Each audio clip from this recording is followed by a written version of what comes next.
Matapos ang nakakadismayang pagkatalo via disqualification sa unang dayo niya sa bansang Mexico ay isang taon lang ang lumipas ay muling dumayo itong Pinoy na tubong Iloilo na si Denver Cuello alias The Excitement sa Mexico at dalawang Meksikano agad ang nilampaso.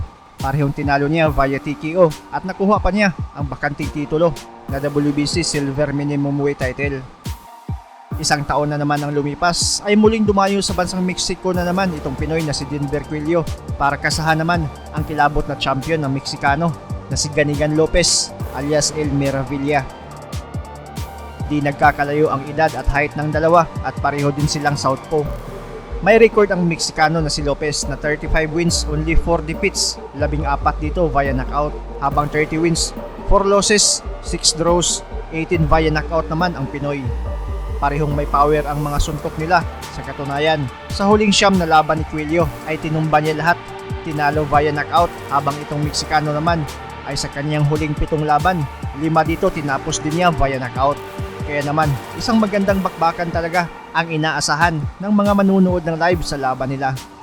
At kahit sa baluarte pa ng Meksikano ginawa ang laban, ay walang inuurungan itong Ilonggo nating kababayan na si Denver Cuello.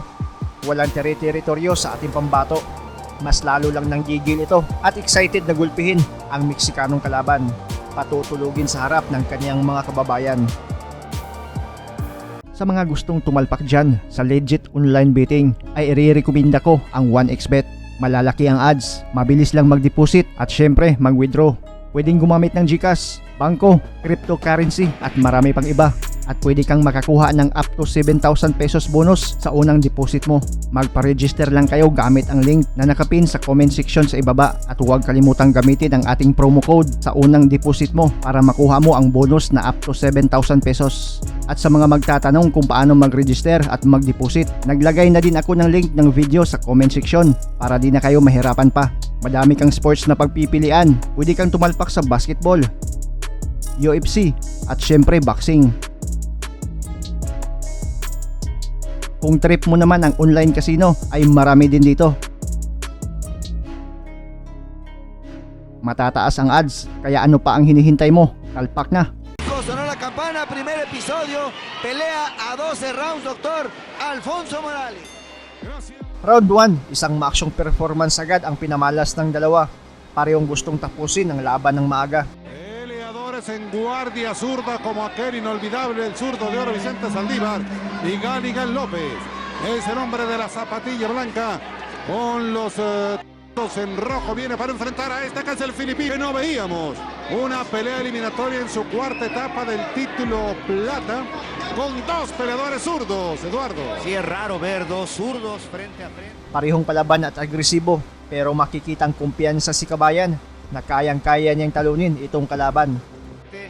El peleador Ganigan López de México y el de las zapatillas en color naranja es Denver Cuello, los dos zurdos.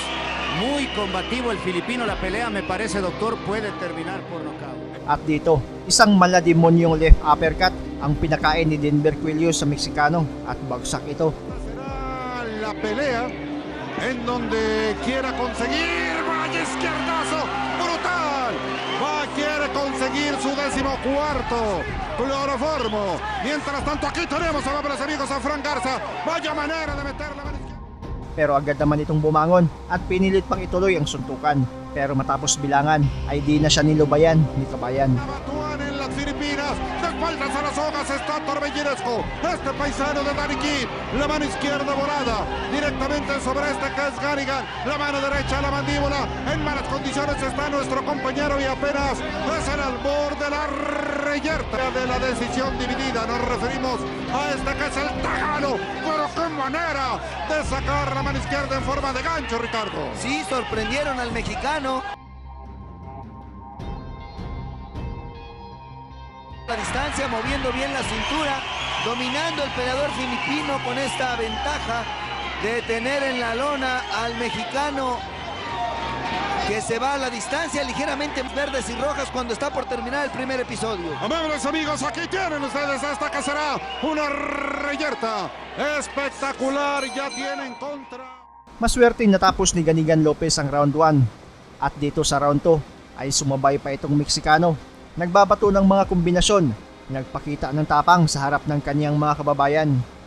Denver Cuello, el filipino que ya tomó ventaja, va para adelante el mexicano Ganigan López a tratar de tomar desquite de esa primera caída que sufrió en el round inicial. El filipino que ahí mete otra vez la izquierda sólida al rostro del mexicano que se desprotege a la hora de atacar y es presa fácil para los izquierdazos de este hombre a quien apodan el príncipe Denver Cuello o el emocionante, le dicen a este peleador de las Islas Filipinas que va para adelante, ahí tratando de sacudir la cabeza. Pero ang Pinoy na si Denver Cuello ay kayang-kayang saluhin ang mga suntok ni Lopez.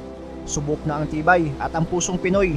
Patuloy sa pagiging agresibo si Cuello sa laban at patuloy sa pagpaulan ng mga malamaso sa lakas ng mga suntok. Conectar sus golpes, acertándolos fuerte al rostro de un Ganigan López que lo vemos que todavía se encuentra lastimado en pelea por el título paja plata del CMB, la división que nació el 18 de octubre de 1987 de Eduardo.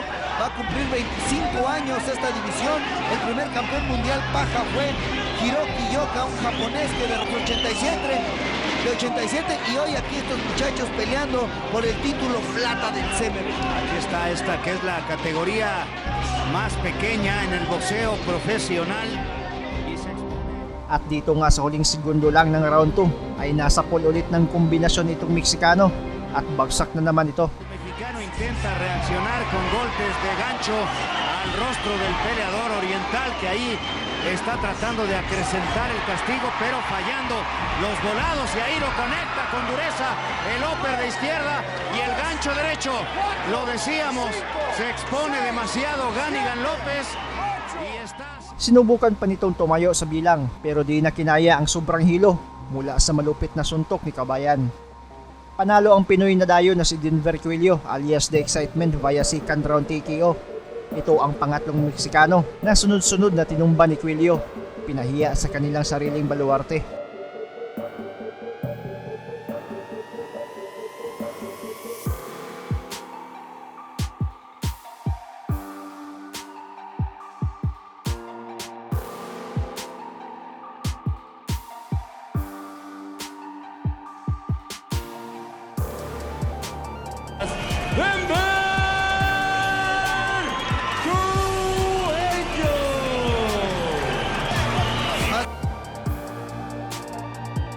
Hi guys, this is Mark Magnifico Magsayo. You are watching Channel Manoy.